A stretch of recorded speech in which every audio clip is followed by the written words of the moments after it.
თქვენ არ დაიჯერებთ, რას ამზადებს შეერთებული შტატების საჰაერო ძალები ირანის წინააღმდეგ. ომმა ირანის ისლამური რევოლუციური გვარდიის დიქტატურის წინააღმდეგ ახალი მნიშვნელობა შეიძინა ამ ოთხშაბათს 2026 წლის 29 აპრილს, რადგან ტრამპი თეირანს მხოლოდ ზღვით არ აწვება. ეხლა შეტყობინება ჰაერიდანაც მოდის. ახალი თაობის ფარული ბომბდამშენი B-21 რეიდერის წინსვით, რომელიც ირანის რეჟიმის სამხედრო გათვლებს შეცვის. ეხლა ყველაფერს მოგიყვები, მაგრამ ჯერ ახსე უნდა გამოიწერო, რომ ინფორმირებული დარჩე, მიიღო ინფორმაცია რეალურ დროში, საუკეთესო ჟურნალისტური ხარისხით, რაც კი ოდესმე გინახავს. სანდოობის სტანდარტით მილსონ ალვესი. შეერთებული შტატები აჩქარებს თვითმფრინავის შექმნას, რომელიც განკუთვნილია გრძელვადიანი შეტევებისთვის, დაბალი აღმოჩენის შესაძლებლობით და მისიისთვის ძლიერ დაცულ ტერიტორიებზე. ამერიკის საჰაერო ძალებმა განაცხადეს, რომ B-21-მა განახორციელა საჰაერო შევსება KCS-135-თან ერთად. ეს ზრდის თვითმფრინავის მოქმედების რადიუსს და აჩვენებს, რომ პროექტი გადადის დაპირებიდან რეალურ შესაძლებლობად. ეს დეტალი ძალიან მნიშვნელოვანია. Stealth bomb დამშენი, რომელსაც შეუძლია საჰაერო შევსება, აგზავნის მარტივ გზავნილს, მანძილი უსაფრთხოების გარანტიას აღარ წარმოადგენს. ირანისთვის, რომელიც ეკრონობა მიწისქვეშა ბაზებს, გამაგრებულ სტრუქტურებს და რაკეტებს ზეწოლის ინსტრუმენტად, B-21-ის პროგრესი მკაცრ გაფრთხილებად ჟღერს. B-21 რეიდერი შექმნილია იმისთვის, რომ გაარღვიოს მოწინავე თავდაცვა, ატაროს როგორც ჩვეულებრივი, ასევე ბირთვული იარაღი და იმუშაოს დაკავშირებულად დაზვერვის, მეთვალყურეობისა და რეკონესანსის, კომუნიკაციისა და ელექტრონული ომის სისტემებთან. სხვა სიტყვებით რო ვთქვათ, ეს უბრალოდ თვითმფრინავი არ არის, ეს არის სამხედრო ქსელის ნაწილი, რომელიც შექმნილია სამიზნეების საპოვნელად, საშიში ზონების გადასაკვეთად და ზუსტი დარტვმისთვის. და აქ საქმე თეირანისთვის კიდევ უფრო მძიმდება. ეს მოქმედებს როგორც ფსიქოლოგიური და სამხედრო ზეწოლა. ირანის რეჟიმმა იცის, რომ სარდლობის ცენტრები, საწყობები და დაცული სტრუქტურები ნაკლებად უსაფრთხოა, როცა რომელიმე ზესახელმწიფო აჩვენებს თვითმფრინავს, რომელიც შექმნილია მაღალი საფრთხის გარემოს გადასალახად. B-21 ჯერ კიდევ არ არის ჩვეულებრივი საბრძოლო საშუალება, მაგრამ სატესტო კამპანია წინ მიიწევს. კალიფორნიაში ედვარდსის ავიაბაზაზე მეტი თვითმფრინავის ჩამოსვლამ გააფართოვა მისიის სისტემების, იარაღის ინტეგრაციისა და ტექნიკური მომსახურების შეფასებები. შემდეგ შედგა შეთანხმება წარმოების დასაჩქარებლად ოპერაციული მიწოდების გეგმით სამხრეთ დაკოტაში ელსუორთის ავიაბაზაზე 2027 წელს. კალენდარი აჩვენებს, რომ რეიდერი უკვე ქვეყნის ფარგლებს გარეთ არის. ეს პროგრესი ირანის შეშფოთებას ხსნის. თვითმფრინავი ჯერ კიდევ არ არის მთელ ფლოტში განთავსებული, მაგრამ უკვე დაფრინავს, ტესტავს საწვავის შევსებას, გადის ინტეგრაციას და შედის უფრო სწრაფი წარმოების ხაზში.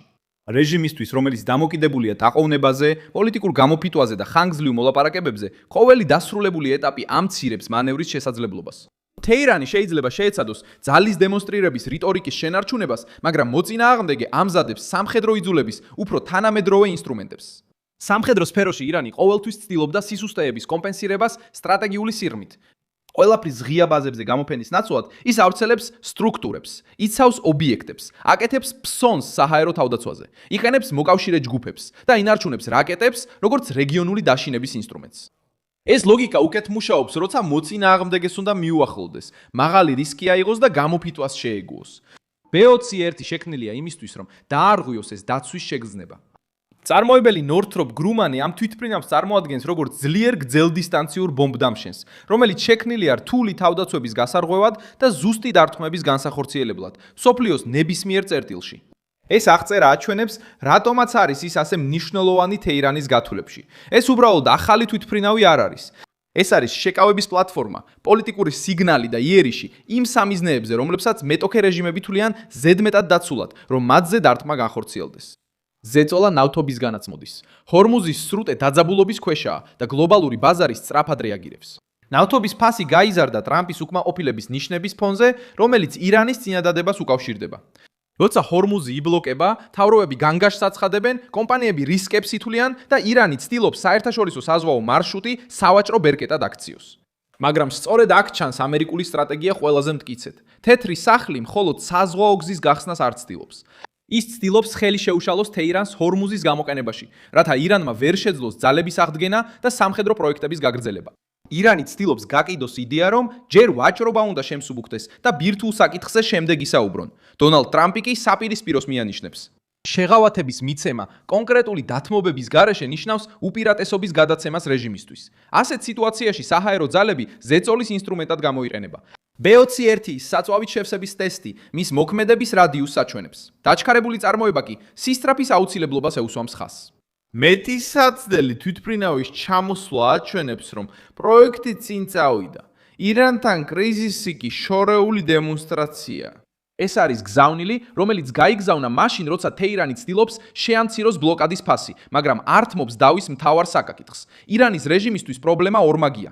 მოკლევადიან პერსპექტივაში ბლოკადა აჭერს ეკონომიკას და ართულებს ნავთობის ნორმალურ ნაკადს.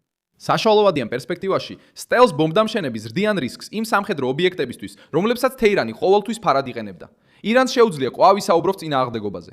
მაგრამ ზეწოლა იზრდება ზღვაში, ეკონომიკაში, დიპლომატიაში და ახლა უკვე საჰაერო სივრცეშიც. თავარი საკითხი ისაა, რომ ვაშინგტონი ძალას იყენებს ჯერ კიდევ სროლის დაწყებამდე.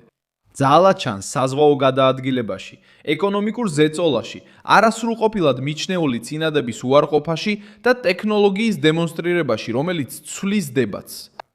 B21-ის არ სჭირდება ირანის თავზე ყოფნა ეფექტის მისაღწევად. საკმარისია რეჟიმმა ირწმუნოს, რომ მალე ის მზად იქნება უფრო შორ მანძილზე მისიისთვის. ეს არის ის ნაწილი, რომელიც ყველაზე მეტად ართულებს თეირანს. ირანი ყოველთვის იმედოვნებდა, რომ შეძლებდა თავისი ყველაზე მგრძნობიარე ნაწილის დამალვას. გაწელავდა მოლაპარაკებებს, ზეწოლას მოახდენდა მეზობლებზე და გამოიყენებდა სრუტეს, როგორც გლობალურ ბერკეტს. ეხლა ის ხედავს, რომ შეერთებული შტატები პრაქტიკულად ამბობს, რომ არსებობს პასუხისგაცემის სხვადასხვა გზა. ზღვაში ბლოკადა, ეკონომიკაში გამკაცრება, დიპლომატიაში ბირთვული მოთხოვნა, ჰაერში წინსვლა. ირანის რეჟიმს სურს ძლიერი გამოჩნდეს. თუმცა, როდესაც ჰორმუზის სრუტის გახსნას ბლოკადის დასრულების სანაცვლოდ სთავაზობს, აჩვენებს, რომ ზეწოლა მუშაობს. როდესაც მოსკოვის მხარდაჭერას ეძებს, აჩვენებს, რომ ზურგის გამაგრება სჭირდება. როდესაც ბირთვული თემის გადადებას ცდილობს, აჩვენებს, რომ ეს ყველაზე მგრძნობიარე საკითხია. და როდესაც შეერთებული შტატები B21-ის მიღწევებს აჩვენებს, მესიჯი ნათელია. ამერიკის მოთმინებას სამხედრო მზადყოფნაც ახლავს. აი რატომაც გახდა B21 რეიდერი ამ ეტაპის სიმბოლო. ის წარმოადგენს ახალ საფეხურზე გადასვლას. B2 უკვე საშიში იარავი იყო. B21 იბადება როგორც ყველაზე თანამედროვე, ინტეგრირებული, დაკავშირებული და მოწინავე თავდაცვის გარემოში ომებისთვის შექმნილი მემკვიდრე. ირანისთვის ეს ჩვეულებრივი პროპაგანდა არ არის. ეს გაფრთხილებაა, რომ ზეწოლის შემდეგი ეტაპი შეიძლება ბევრად უფრო რთული შესაკავებელი იყოს. საბოლოოდ რაც ხდება, ეს არის ზეწოლის გარდატეხა. ირანი ცდილობს თავი დააღწიოს წნეხს, ჰორმუზის სრუტეში. მაგრამ შეერთებული შტატები უფრო ძლიერ სიგნალს აგზავნის. B21 რეიდერი წინ მიიწევს და ყოველი წარმატებული ტესტი საფრთხეს უფრო რეალურს ხდის. ვაშინგტონი ცდილობს შეაჩეროს თეირანი, რომ ნავთობი, რაკეტები და ბირთვული პროგრამა ფარად არ გამოიყენოს რეგიონის გამოწვევისთვის. და ირანის რეჟიმმა იცის, რომ დრო უკვე ასე მარტივად აღარ თამაშობს მის სასარგებლოდ. გალაიქე ეს ვიდეო, გამოიწერე არხი და ბოლოს გადახედე კომენტარებს, რომ კიდევ უფრო მეტად ჩაერთო მილსონიანოს საზოგადოებაში.